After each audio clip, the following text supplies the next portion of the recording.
Hello YouTubers, it's me again, and thanks for hanging with the Hyatts. So we're trying to do a little preventive maintenance. We try to do this before we go on trips. Check all the big things, some things you forget. And right now I'm checking the drive belt on this Polaris. It's overdue. You're supposed to break it in, check it. Polaris recommends every first 50 hours, I think, or 50 miles, whichever comes first. Check it, but if you break it in right, you can kind of feel it, how it works. But right now I'm at 2,500 miles, and I haven't had any problems with it, but I figure I should go ahead and check it and maybe change it, which I got one on order and it's coming in. I want to go ahead and change it.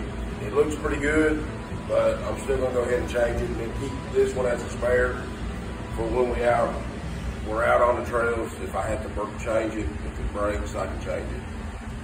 So I've already taken the cover off of the belt.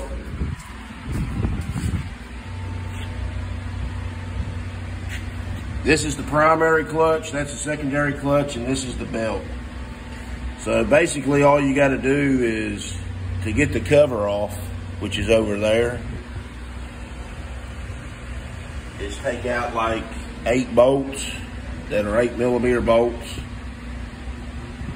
and lift up on the bottom of it and pull it out, and it comes right out. But you can see it looks pretty good. I mean, I didn't feel any slippage or anything, but it looks pretty good. I don't see no flat spots on it. But they recommend you taking it off completely to measure the width of the belt. It could be smaller, more narrow in some places if it's worn.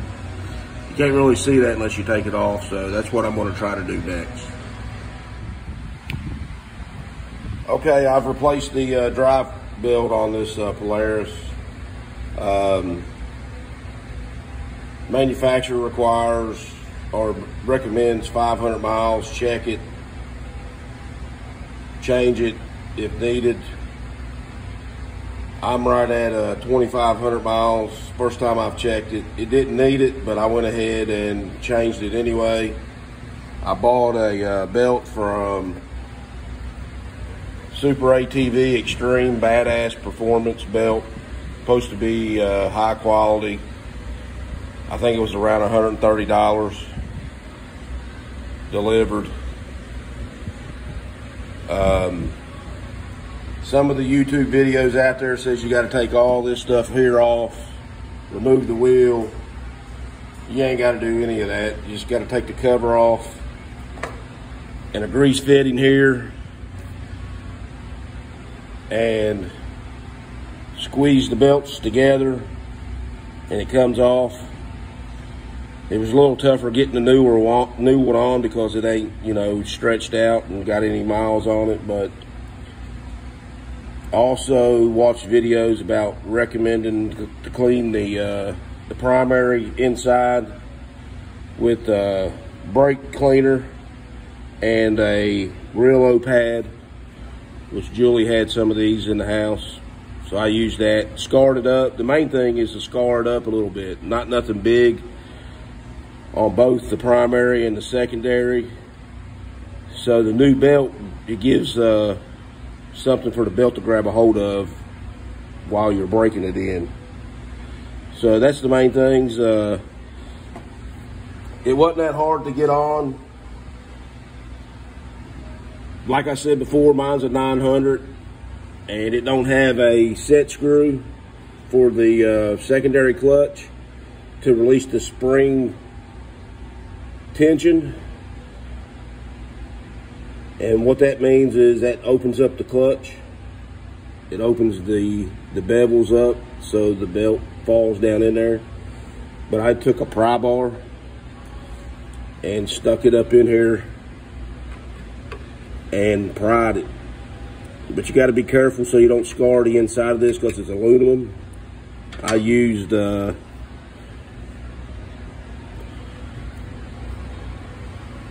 this sleeve to put over this to protect the aluminum so I didn't scar it or scratch it. Which if you do scar it or scratch it, it ain't really going to hurt it, because just you don't want to make sure you don't want to crack it. But you want to put pressure on it and open that up. And once I opened it up, I was able to spin it around and the belt fell right in. So that's it pretty much. Next thing I gotta do is I gotta put this cover back on, and I'm done with it. Peace. Hit the bell, the ding ding bell, notification bell. Subscribe, like us. We're new to this. We're learning. Help us out, show us some love. Thank you, YouTubers.